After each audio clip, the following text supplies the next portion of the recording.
अच्छा जी, अस्सलाम वालेकुम एवरीवन। आई होप कि आप लोग मुझे सुन सकते होंगे और खैरियत से होंगे। इंटरनेट का कनेक्शन का इशू चल रहा है, जिसकी वजह से जो है क्लास इतनी लेट स्टार्ट हो रही है। और ये कि हो सकता है कि अभी बीच में भी डिस्टर्बेंस हो बार बार, तो मैं पहले से आप लोगों से माजरत चाहूँगा। ये लास्ट लेक्चर आपके सामने स्क्रीन पर आपको नज़र आ रहा होगा, और इसमें आपको नज़र आ रहा है कि हमने प्रीफिक्सेस पे बात की थी लास्ट लेक्चर में। और प्रीफिक्स के बारे में मैंने आपको बताया था कि प्रीफिक्स जो होती हैं वो 10 की पावर्स होती हैं बेसिकली, जिनको आप जो है वो कुछ सिंबल्स के ज़रिए शो करते हैं। जैसे किलो का मतलब होता है 10 की पावर 3, या मेगा का मतलब होता है 10 की पावर 6, एक्सेट्रा एक्सेट्रा। तो मैंने ये प्रीफिक्स आपको लिख कर दी थी, 10 प्रीफिक्स हमारे सिलेबस में। Tera, giga, mega, kilo, deci, centi, milli, micro, nano, pico, जो कि बराबर होते हैं 10 के पावर 12 इंटू 10 की पावर 9 इंटू 10 की पावर 6 इंटू 10 की पावर 3 इंटू 10 की पावर -1, एक्सेट्रा एक्सेट्रा। अब किसी भी एसआई यूनिट से पहले जो है ये इस्तेमाल की जाती हैं। मिसाल के तौर पर अगर हम लिखते हैं कि 5 किलोमीटर्स, तो 5 किलोमीटर मतलब है 5 इंटू 10 की पावर 3 मीटर। या कहीं पर अगर हम लिखते हैं 2 नैनो मीटर, तो अगर हम कह रहे हैं 2 इंटू 10 की पावर -9 मीटर। या हम कहीं पे लिख रहे हैं 5, अगर हम लिखते हैं 5 डेसीमीटर क्यूब, तो 5 डेसीमीटर क्यूब का मतलब क्या है? 5 इंटू 10 की पावर -2 मीटर क्यूब। ठीक है, 5 इंटू 10 की पावर -1 मीटर क्यूब। डेसी मतलब होता है 10 की पावर -1। सही है। फिर हमने जो है कुछ प्रीफिक्सेस को जो है सिंप्लीफाई किया था, उनको सॉल्व किया था। ठीक है, और कुछ क्वेश्चन भी हमने प्रैक्टिस किए थे। उसके बाद फिर हमने नेक्स्ट जो कॉन्सेप्ट डिस्कस किया था वो था होमोजेनिटी। होमोजेनिटी का मतलब क्या होता है कि किसी भी इक्वेशन में जितनी भी टर्म्स हैं उन सब की यूनिट सेम होनी चाहिए। किसी भी इक्वेशन में जितनी भी टर्म्स हैं उन सब की यूनिट सेम होनी चाहिए। और अगर उनकी यूनिट सेम नहीं है तो वो इक्वेशन होमोजीनियस नहीं है, और सबकी यूनिट सेम है तो वो होमोजीनियस है। टर्म्स का मतलब क्या होता है? टर्म का मतलब होता है कि किसी इक्वेशन में कितनी चीज़ें प्लस हो रही हैं या माइनस हो रही हैं। तो किसी इक्वेशन में जितनी चीज़ें प्लस या माइनस हो रही होती हैं उतनी उसमें टर्म्स होती हैं। और उन सबकी जो टर्म्स, उन सारी टर्म्स की जो कलेक्टिव यूनिट है वो सेम होनी चाहिए। मिसाल के तौर पर जैसे अगर एक्स स्क्वायर वाई एक टर्म है और जेड इंटू टी एक टर्म है, तो जो यूनिट एक्स स्क्वायर वाई की आएगी मिलाकर, वो यूनिट जेड टी की आना चाहिए मिलाकर। मैंने आपको मिसाल दी थी, जैसे कि क्वेश्चन है कि ए टी बराबर है वी माइनस यू के। ए का मतलब एक्सलेशन है, टी का मतलब टाइम है, वी का मतलब फाइनल स्पीड है, यू का मतलब इनिशियल स्पीड है। तो यहाँ पर तीन टर्म्स बनती हैं, ए टी एक टर्म बनती है, वी एक टर्म बनती है और यू एक टर्म बनती है। अब इन तीनों टर्म्स की यूनिट सेम होनी चाहिए। जो यूनिट ए टी की आनी चाहिए वही यूनिट वी की आनी चाहिए, वही यूनिट यू की आनी चाहिए। तो वाई थी। ऐसे ही 2as is equal to V square minus Q square है। तो जो यूनिट 2as की आनी चाहिए वही वी स्क्वायर की आनी चाहिए, वही यू स्क्वायर की आनी चाहिए। और ऐसे ही हुआ था। और देखें, मिसाल के तौर पर अगर मैं आपसे कहूँ इक्वेशन है टी बराबर है 2 pi under root L upon G. यहाँ पर टी का मतलब क्या है? टी का मतलब है टाइम पीरियड, पेंडुलम। एल का मतलब है लेंथ ऑफ पेंडुलम। जी का मतलब है 9.8 मीटर पर सेकंड स्क्वायर। ठीक है, जी का मतलब है 9.8 मीटर पर सेकंड स्क्वायर। तो अब हमें प्रूफ करना है कि इक्वेशन होमोजीनियस है। हमें क्या प्रूफ करना है भाई? हमें ये प्रूफ करना है कि ये इक्वेशन जो है ये होमोजीनियस है। अभी ये इक्वेशन होमोजीनियस होगी अगर इसकी सारी टर्म्स की यूनिट सेम हो। अब इसमें दो टर्म्स हैं, एक टर्म तो टी है और एक टर्म ये पूरी है 2 pi under root L upon जी।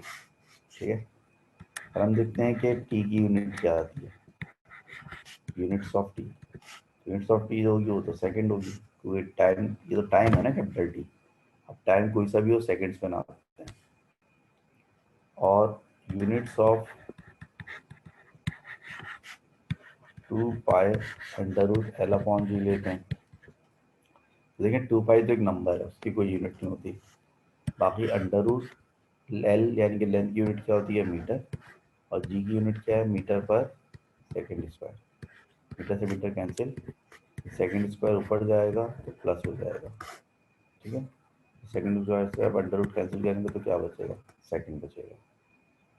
तो यूनिट्स ऑफ टाइम पीरियड जो है वो भी सेकेंड आई, यानी कि लेफ्ट साइड की यूनिट भी सेकेंड आई। तो बाकी जो पूरा फैक्टर था 2.2 जिसकी यूनिट भी क्या आई, सेकेंड आई। तो सेम यूनिट आ रही है तमाम टर्म्स की, तो ये क्या है, एक होमोजेनियस इक्वेशन है। इस सवाल को जो है ना एग्जामिनर एक और एंगल से भी पूछ सकता है।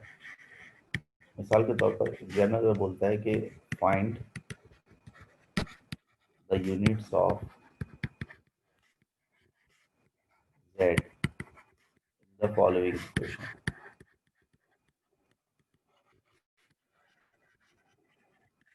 एग्जामिनर सवाल को एक एंगल से और भी पूछ सकते हैं। मतलब एग्जामिनर ने बोला कि भाई 80 minus B square is equal to T का स्क्वायर, ठीक है। ये क्वेश्चन है। इस क्वेश्चन में ए का मतलब क्या है, ए का मतलब है एक्सेलरेशन, टी का मतलब क्या है, टी का मतलब है टाइम, वी का मतलब क्या है, वी का मतलब है स्पीड, और जेड का मतलब क्या है, जेड एक अननोन चीज़ है, हमें नहीं पता जेड क्या चीज़ है। तो हमें यूनिट्स ऑफ जेड मालूम करनी है। तो अगर हमें यूनिट्स ऑफ जेड मालूम करनी है तो उसके लिए हम होमोजेनिटी को यूज़ करेंगे।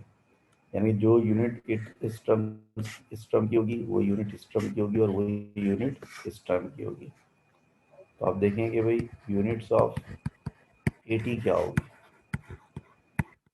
तो ए का मतलब एक्सलेशन है, एक्सलेशन यूनिट क्या होती है, मीटर पर सेकेंड स्क्वायर, ये होती है ना। एक्सलेशन यूनिट होती है मीटर पर सेकेंड स्क्वायर, और इसको बोल के वी स्क्वायर ना करें, उसको वी कर लें। तो एक्सलेशन यूनिट क्या होती है, मीटर पर सेकेंड स्क्वायर, और टाइम की यूनिट क्या होती है, सेकेंड। तो मीटर पर सेकंड स्क्वायर को जब सेकंड से मल्टीप्लाई करेंगे तो सेकंड पावर +1 है और सेकंड पावर -2 है, तो ये जगह मीटर पर सेकंड, यानी सेकंड पावर -1 मीटर पर सेकंड है, वही एटी की यूनिट मीटर पर सेकंड हो गई। तो यही यूनिट्स जो है जेड टी स्क्वायर की भी होनी चाहिए, और वो क्या होना चाहिए, मीटर पर सेकंड। क्यों होनी चाहिए, इसलिए होनी चाहिए क्योंकि एक होमोजेनियस इक्वेशन में सारी टर्म्स की यूनिट सेम होती है। तो जो यूनिट्स ए टी की आएगी, जो यूनिट्स बी की आएगी, वो यूनिट जेड टी स्क्वायर की आनी चाहिए। अब अगर फर्ज करें कि if unit of Z is x, अब हम अज्यूम कर लें कि यूनिट ऑफ जेड जो एक्स है, ठीक है। तो इसका मतलब ये होगा कि units of Z T square क्या हो जाएगा, एक्स इंटू सेकेंड स्क्वायर, ये बराबर होगा किसके, मीटर पर सेकेंड के। अगर आप एस स्क्वायर को वहाँ ले जाएंगे तो जाएगा मीटर पर सेकेंड की पावर -3।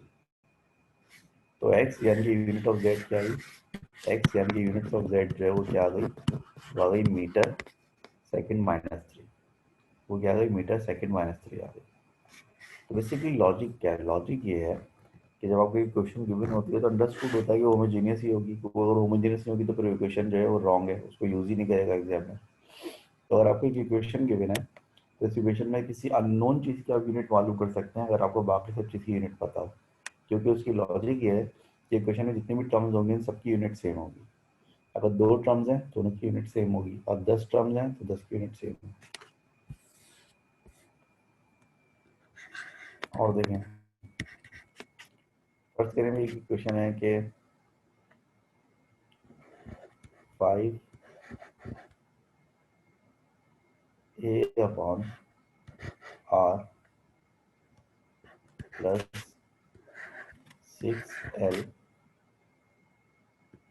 माइनस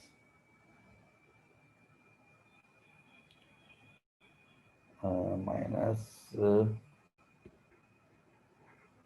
यू टी ये की क्वेश्चन है भाई। उसमें ए का मतलब क्या है, ए का मतलब है एरिया, आर का मतलब क्या है, आर का मतलब है रेडियस, एल का मतलब क्या है, एल का मतलब है लेंथ, टी का मतलब क्या है, टी का मतलब है टाइम, और u का मतलब हमें नहीं पता, u फर्स्ट करें करना है। हमें क्या करना है, हमें करना है फाइंड यूनिट्स ऑफ u। हमें करना है कि हमें u की यूनिट मालूम करनी है, हमें u की यूनिट मालूम करनी है। कर देते हैं u की यूनिट मालूम। पहले फर्स्ट करते हैं let unit of u be x। हमने फर्स्ट कर लिया कि भाई u की यूनिट क्या है, x, तो हमें बेसिकली x मालूम करना है। अब होमोजेनिटी के हिसाब से units of 5a upon r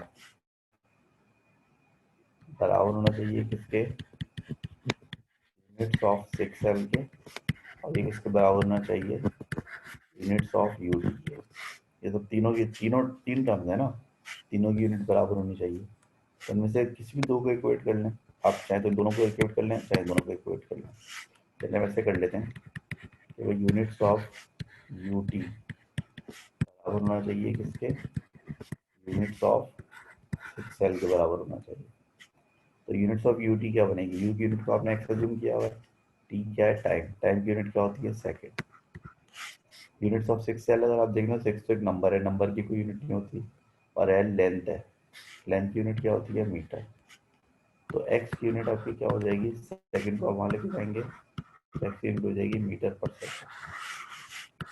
यानी कि x जिसको आपने यूनिट ऑफ u कहा था, यूनिट ऑफ u जो है यानी कि x जो क्या आ रहा है, मीटर पर सेकंड आ रहा है। ठीक है, जो भी समझ में आ रही होगी बात है आपके।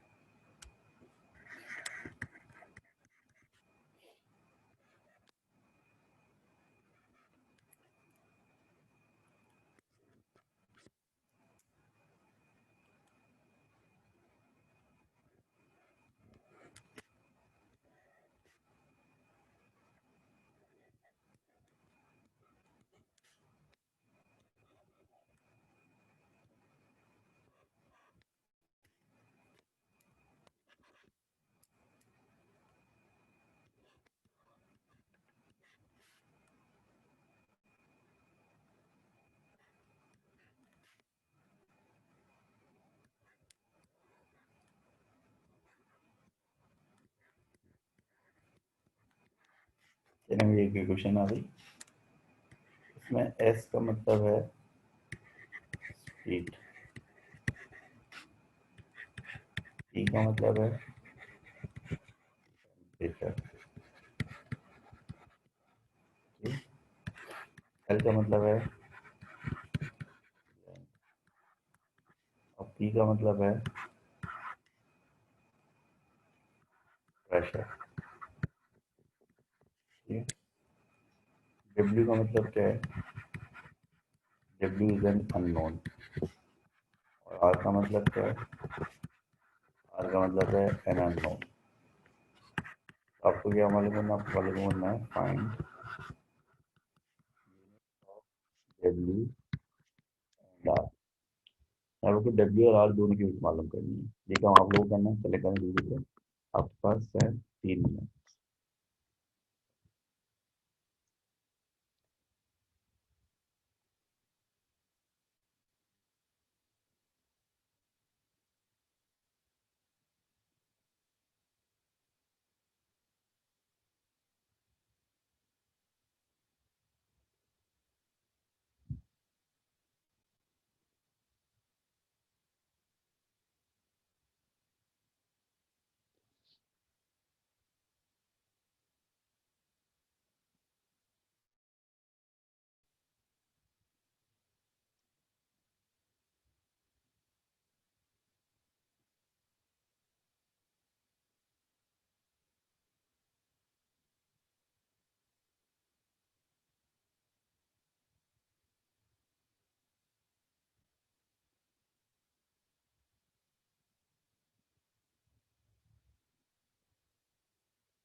हाँ, मेरे को आंसर आया कोई?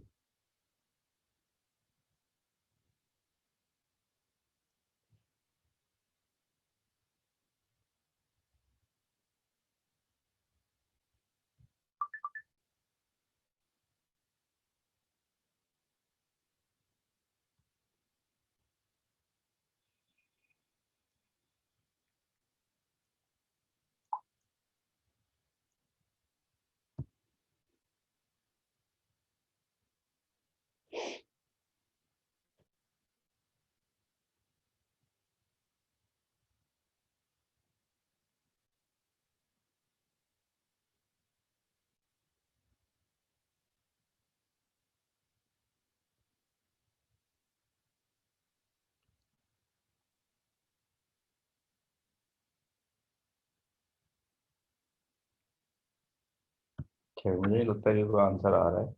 मैं ख्याल मैं सॉल्व भी कर लूँ, टाइम वेस्ट हो रहा है। ठीक है, पहले हम फर्स्ट कर लेते हैं, let unit of W be, या हम इसको आराम से देखें, let units of W is equal to X, तो एक्स अज्यूम कर लेते हैं। हम ये फर्स्ट कर लेते हैं कि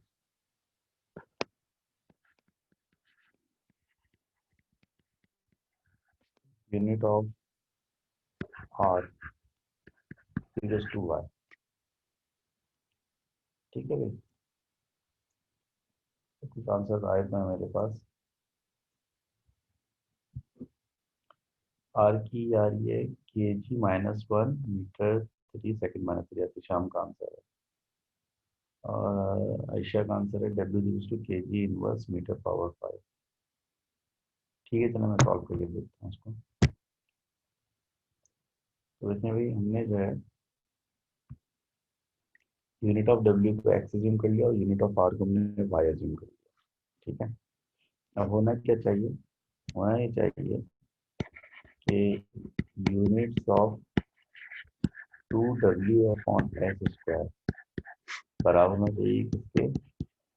units of 2l² upon P. मैं इसको 2l² अपॉन पी से क्यों इक्वेट किया? क्योंकि हमें एल और पी दोनों की यूनिट पता है इसमें। तो यूनिट्स ऑफ 2w/s क्या होगा? टू की तो कोई यूनिट नहीं होती, तो डब्ल्यू की यूनिट क्या होगी? डब्ल्यू इज नॉन, डब्ल्यू की यूनिट हमने एक्स एज्यूम किया है, और एस मतलब स्पीड है। स्पीड की यूनिट होती है मीटर पर सेकंड। स्पीड पे स्क्वायर है, तो मीटर पर सेकंड पे भी स्क्वायर आ जाएगा। ठीक है, units of 2l² upon P में टू की तो कोई यूनिट नहीं होगी, एल लेंथ है, तो लेंथ की यूनिट क्या होगी? Metre square. और पी क्या चीज़ है? पी प्रेशर है। प्रेशर यूनिट हमने ड्राइव की हुई है किलोग्राम मीटर इनवर्स, और सेकंड -2 होती थी शायद। ठीक है, ये आपकी प्रेशर की यूनिट होती है, किलोग्राम मीटर इनवर्स सेकंड -2। ठीक है, ये होगी। अब इसमें आप सिंप्लीफाई कर लें। आपको एक्स चाहिए ना, एक्स को सब्जेक्ट बनाए। ये मीटर स्क्वायर सेकंड -2 इधर जाके मल्टीप्लाई होगा, ये बनेगा मीटर स्क्वायर सेकंड -2, ये आ गया मीटर स्क्वायर सेकंड -2। और नीचे वाला किलोग्राम ऊपर आकर क्या हो जाएगा? किलोग्राम -1, नीचे वाला मीटर ऊपर आके हो जाएगा +1, नीचे वाला सेकंड ऊपर आकर हो जाएगा +2। ठीक है, सेकंड -2 सेकंड +2 कैंसिल हो जाएगा, और metre square metre, metre power 5 हो जाएगा, और किलोग्राम -1 हो जाएगा। ये आ गया एक्स, क्योंकि डब्ल्यू की यूनिट था। तो डब्ल्यू की यूनिट आपकी आ गई मीटर -1 और kilogram minus, metre power 5 kilogram -1। ठीक है, तो डब्ल्यू की यूनिट आप में से दो लोगों ने सही निकाल दिया, ये हो गई डब्ल्यू की यूनिट। अब आ जाए आर के लिए। आर के लिए क्या एक्सप्रेशन बनेगी कि भाई यूनिट्स ऑफ 3r/t बराबर होगी किसके? यूनिट्स ऑफ 12/p के, 12² अपॉन पी के बराबर होगी। तो हम वैल्यूज पुट करें, थ्री की तो कोई यूनिट नहीं होती, आर की यूनिट को हमने वाई किया था, और टी टेम्परेचर है, टेम्परेचर यूनिट होती है kelvin. Units of 2l square upon P में दोबारा से देखें, 2 की तो कोई यूनिट नहीं होगी, 2 is the number, L is length, length unit क्या होती है metre square, and P is pressure, pressure unit है kilogram metre inverse second minus. और यहाँ से अगर हम वाई को सब्जेक्ट बनाएं तो वाई बराबर होगा मीटर स्क्वायर, केल्विन सामने आ जाएगा, किलोग्राम इनवर्स हो जाएगा, मीटर प्लस हो जाएगा, सेकेंड भी प्लस 2 हो जाएगा। तो वाई बराबर आएगा किससे, metre cube second square kelvin kilogram, जो हो जाएगी यूनिट ऑफ आर, यानी कि वाई की वैल्यू हो जाएगी, metre cube second square kelvin kilogram. ठीक है, ये मैं आपके साथ पीडीएफ शेयर करूंगा, तो आप एक दफा बैठ के इसको थॉरली देखिएगा, समझिएगा। इसमें कोई प्रॉब्लम समझ, अगर कोई चीज़ समझ में नहीं आए तो मुझसे मालूम कीजिएगा, या अगर मैंने कोई मिस्टेक की हो सोल्यूशन में तो उसको पॉइंट आउट कीजिएगा कि सर ये स्टेप गलत किया। ठीक है, इसको बैठ के आराम से इसका एनालिसिस कीजिएगा, जब भी आपको कॉपी मिल जाएगी, आज मिल जाएगी कॉपी। ठीक है, तो दैट्स इट। अब हम ऐसा करते हैं कि इसकी वर्कशीट जो है वो सॉल्व करते हैं।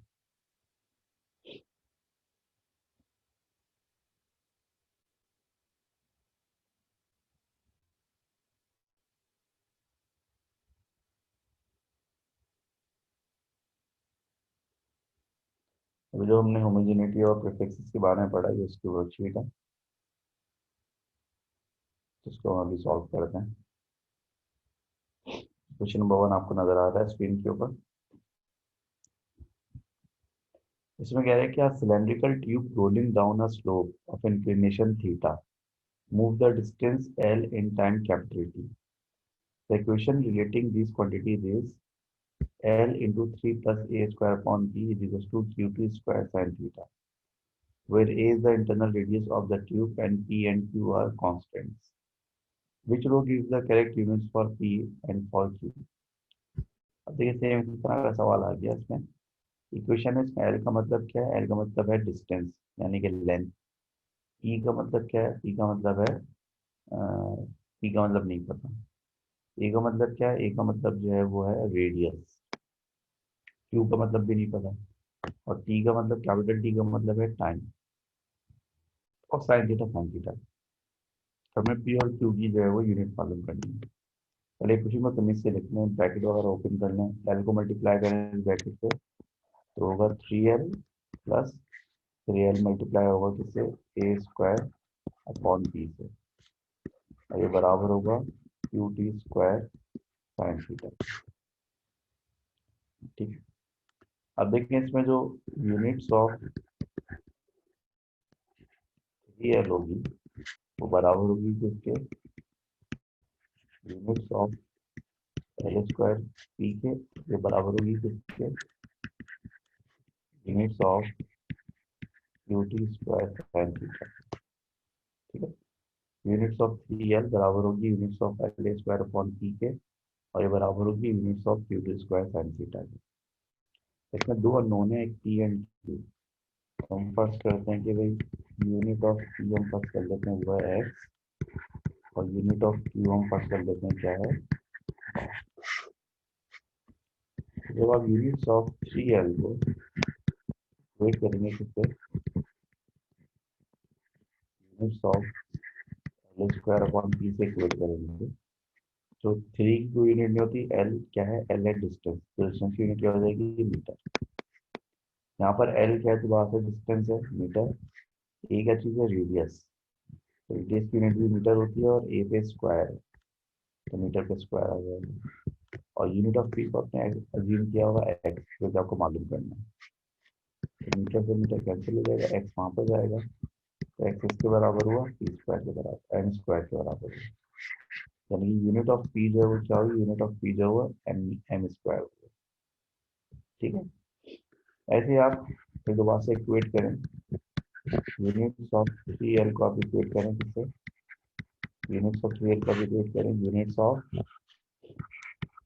Q T square sine theta. तो यूनिट ऑफ 3l, 3 की तो कोई यूनिट नहीं होती, और l की यूनिट होगी मीटर। क्यू की यूनिट को आपने वाई की यूनिट किया हुआ जो कि मालूम करना है। टी की यूनिट सेकेंड है, और टी पे स्क्वायर है तो सेकंड पे भी स्क्वायर होगा। और साइन थीटा की यूनिट क्या होती है भाई? साइन थीटा की कोई यूनिट नहीं होती। ठीक है, साइन थीटा की कोई यूनिट नहीं होती।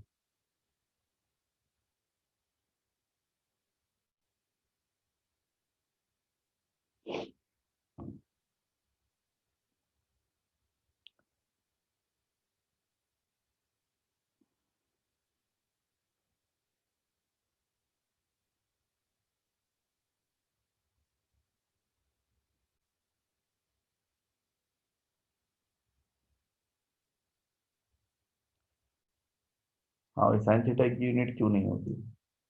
साइन थीटा की यूनिट इसलिए नहीं होती, वो साइन थीटा जो है वो किसके बराबर होता है, हमने बचपन में पढ़ा था। साइन थीटा बराबर होता है परपेंडिकुलर अपॉन हाइपोटेन्यूज के। और परपेंडिकुलर की लेंथ की यूनिट क्या होगी? मीटर। और हाइपोटेन्यूज की लेंथ की यूनिट क्या होगी? मीटर।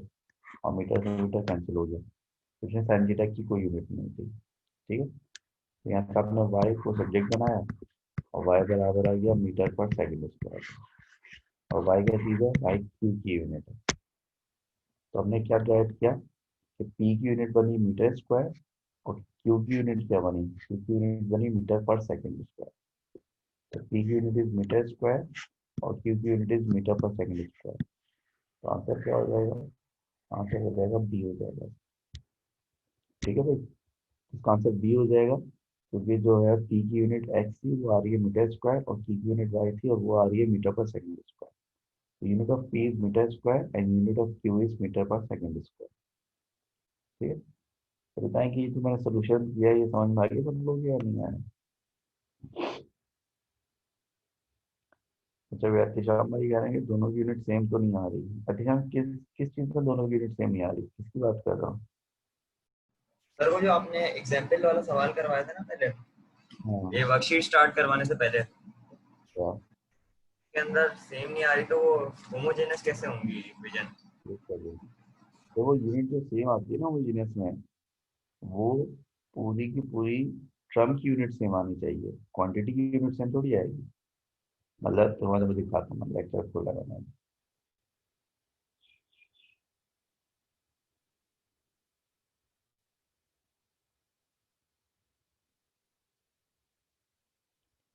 ये देखो ना, यहाँ पर यूनिट जो है ना, वाई कुछ और आ रही है, एक्स कुछ और आ रही है। तो वाई और एक्स सेम आना तो जरूरी है। 2w अपॉन एस स्क्वायर की पूरी मिला के यूनिट और 3r अपॉन टी की पूरी मिला के यूनिट और 2l स्क्वायर अपॉन पी की पूरी मिला के यूनिट बराबर आएगी। लेकिन w और r की यूनिट बराबर थोड़ी आएगी भाई। w और r की यूनिट थोड़ी बराबर आनी चाहिए। 2w अपॉन एस स्क्वायर और 3r अपॉन टी की यूनिट जो है बराबर आनी चाहिए। तो हमने तो w और r को अलग अलग सॉल्व किया ना, वो अलग अलग आ रही है। आने तो क्या हुआ? अब तुमने जो w की यूनिट निकाली है वो क्या निकाली है?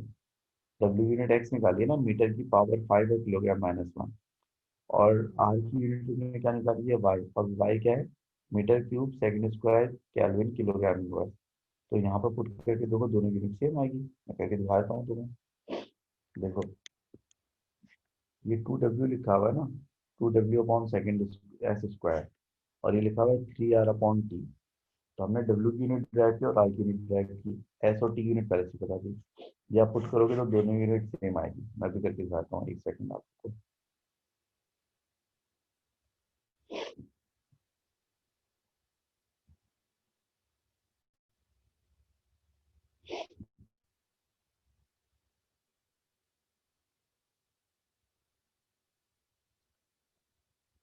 ये देखो इक्वेशन क्या लिखी है? 2w upon S square,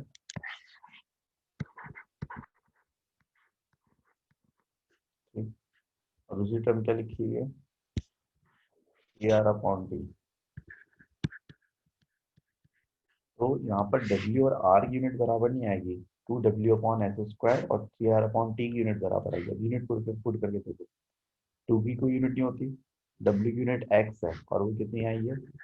metre power 5 kilogram minus 1। S मतलब स्पीड है, स्पीड की यूनिट क्या है? मीटर पर सेकेंड। तो मीटर स्क्वायर और सेकेंड माइनस 2 क्योंकि स्क्वायर है। मीटर की पावर 2, पावर 5 से कैंसिल होगी तो क्या बचेगा? Metre cube. तो ये बचा metre cube kilogram inverse second, ऊपर आकर हो जाएगा स्क्वायर। अब आप यहाँ पे वैल्यू पुट करो। 3 की कोई यूनिट नहीं होती, आर की यूनिट क्या है? आर की यूनिट है metre cube second square kelvin kilogram metre. ये तो निकाली हमने वाई आर की यूनिट थी ना, तो ये है metre cube second square kelvin kilogram inverse upon T. T है टेम्परेचर, टेम्परेचर यूनिट क्या होती है? केल्विन। केल्विन से केल्विन क्या हो गया? कैंसिल, तो क्या बचा? Metre cube kilogram inverse second square बराबर है इन दोनों। हाँ भैया शाम साहब बात समझ में आई? सही है सर, सही है, सही समझ है। आ गया। तो जैसे कि दो जो हम यूनिट्स निकालेंगे वो बराबर नहीं आएंगी, टर्म्स होगी ना, पूरी पूरी टर्म की यूनिट बराबर आएगी। देखो ना पूरी टर्म की यूनिट बराबर आ गई। तो हमने 2w अपॉन एस स्क्वायर को पूरा सॉल्व किया और 3r अपॉन टी को पूरा सॉल्व किया, दोनों यूनिट बराबर आ गई मीटर क्यूब के एक किलोग्राम इनवर्स सेकंड स्क्वायर। ठीक है, ऑलराइट। वर्कशीट की तरफ वापस चलते हैं।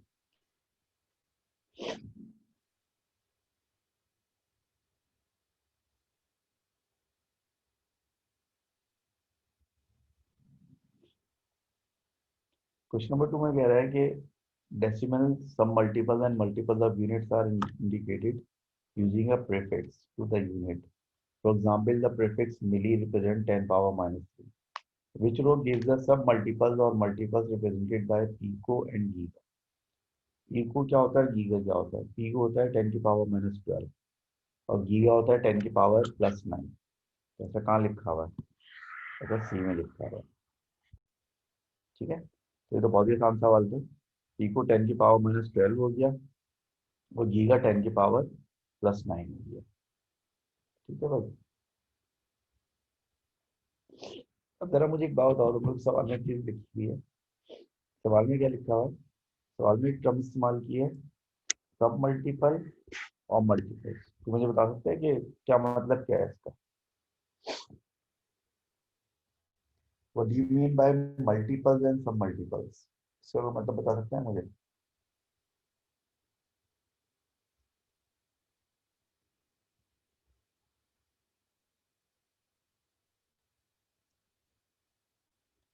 हाँ, तो मल्टीपल्स और सब मल्टीपल्स का मतलब बता सकते हैं मुझे क्या होता है? देखिए हमने जो है प्रीफिक्सेस में 10 की पावर लिखी थी ना, तो वो सारी 10 की पावर, जैसे 10 की पावर 12, 10 की पावर 9, 10 की पावर 6, 10 की पावर 3, ये सारी 10 की पावर में ग्रेटर देन 1 है। 10 की पावर सब प्लस में है। ये 1 बिलियन है, ये 1 ट्रिलियन है, ये 1 मिलियन है, ये 1000। जबकि बाकी deci, centi, milli, micro, nano और पीको, ये सारी वैल्यूज लेस देन 1 है, 10 की पावर माइनस में है सबकी। तो वो सारे मल्टीपल्स जो कि ग्रेटर देन 1 होते हैं, यानी जो पॉजिटिव में पावर होती है, इनको हम क्या कहते हैं? इनको हम कहते हैं मल्टीपल्स। और वो 10 की पावर जो कि लेस देन, जो कि नेगेटिव में होती हैं, जो कि नंबर लेस देन 1 होते हैं, उन नंबर्स को हम या उन पावर्स को हम क्या कहते हैं? सब मल्टीपल्स। वो प्रीफिक्सेस जिनमें 10 की पावर प्लस में होती है, वो प्रीफिक्सेस क्या कहलाती हैं? मल्टीपल्स कहलाती हैं। और वो प्रीफिक्सेस जिनमें 10 की पावर माइनस में होती है, वो मल्टीपल्स क्या कहलाती, वो प्रीफिक्सेस क्या कहलाती हैं? सब मल्टीपल्स। और आगे चलें, कह रहा है which statement using prefixes of the base unit metre is not correct?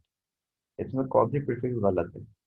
1 pico metre 10 की पावर माइनस 12 मीटर के बराबर होता है, बिल्कुल सही बात है, होता है। 1 नैनोमीटर 10 की पावर माइनस 9 के बराबर होता है, बिल्कुल होता है। 1 मेगामीटर 10 की पावर 6 के बराबर होता है, बिल्कुल होता है। 1 गीगामीटर 10 की पावर 12 के बराबर होता है, नहीं होता। तो गीगा जो होता है वो 10 की पावर 12 नहीं होता, गीगा जो होता है 10 की पावर क्या होता है? 9 होता है।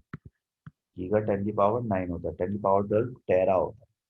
तो लिहाजा D is the answer because it is not correct.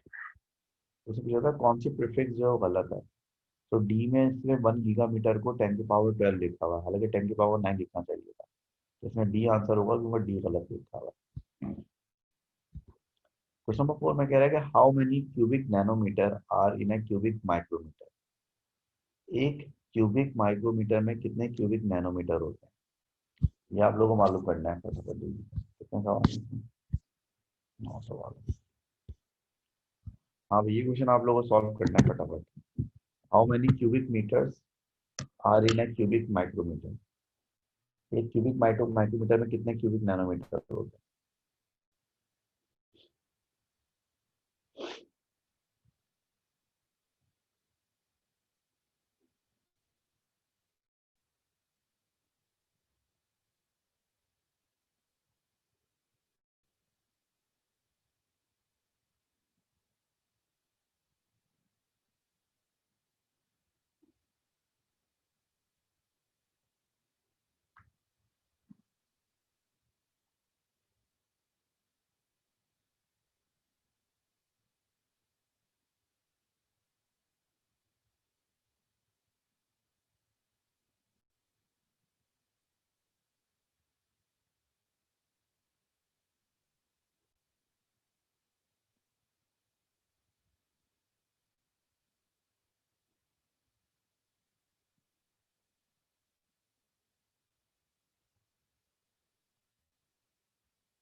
और कोई आंसर आया?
अच्छा, हमजा तारीफ का ये आंसर आ रहा है।